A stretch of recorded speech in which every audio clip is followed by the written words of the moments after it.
All right, I know you've heard it, and that is as is. It's one of the most misunderstood terms in California real estate transactions. So here's the key misconceptions and the actual legal implications. Many buyers and sellers mistakenly believe that an as-is clause means the seller is completely off the hook for any issues with the property. Essentially, that the buyer takes on all the risks and the seller has no further responsibility, including for disclosure and defects.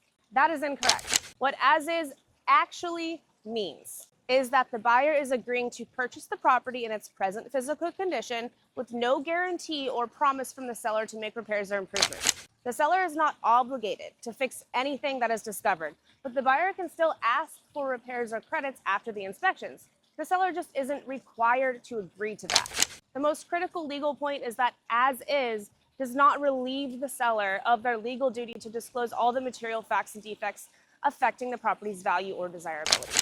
California law is clear. Sellers must disclose issues like roof leaks, foundation problems, or any other known defects, even in an as-is sale. Failure to disclose can result in lawsuits or fraud or misrepresentation. As-is does not mean the buyer waives their right to inspect the property or back out based on what they find during inspections unless the contract specifically removes those contingencies.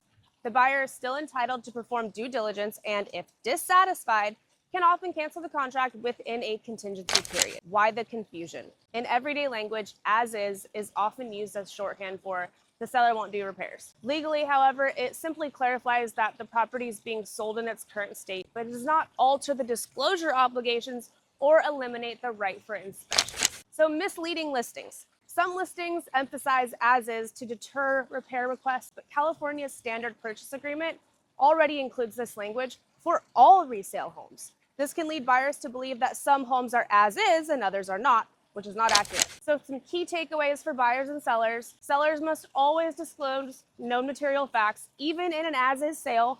Buyers should always conduct thorough inspections and understand that they can request repairs or credits, though the seller is not obligated to comply. As-is does not equal no disclosure or no recourse for hidden defects that the seller knew about. And the term does not remove the buyer's right to cancel within the contingency period if new issues are discovered. So in practice, if you're a seller, disclose everything you know. And if you're a buyer, inspect thoroughly and understand your negotiation options. As is about the seller not being required to make repairs, not about hiding problems or removing the buyer's rights.